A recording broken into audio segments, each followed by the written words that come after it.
Hello' hello' বন্ধু বান্ধৱীসকল, আৰু আজি মই এইখন বিছনা চাদৰৰ পৰা দুখন পৰ্দাৰ চিলাবলৈ ৰেডি হৈছোঁ। আৰু কেনেদৰেনো চিলাম ধুনীয়াকৈ চাই থাকিব, ভিডিঅ'টো স্কিপ নকৰাকৈ শেষলৈকে।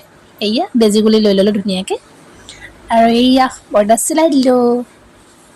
চিলোৱাটো আপোনালোকক নেদেখুৱালোঁ, কাৰণ মই দেখাবলৈ মোবাইল ধৰিবলৈ যিহেতু অসুবিধা হয়, আৰু সেইবাবে এতিয়া আকৌ ডিউটিলৈ পটককৈ যাব লগা হৈ গ'ল, আৰু ডিউটিলৈ ওলাই গ'লোঁ ৰেডি একদম জল্দি আৰু আকৌ আহি গ'লোঁ ডিউটিৰ পৰা।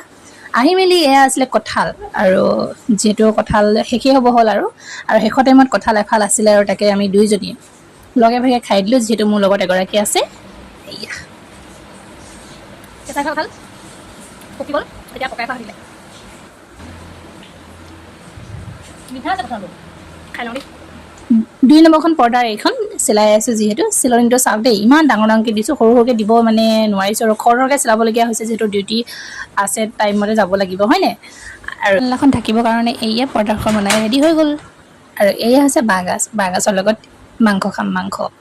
আৰু এয়া আছে মাংস, ধুনীয়াকৈ বনাম। আৰু আজিলৈ বাই বাই।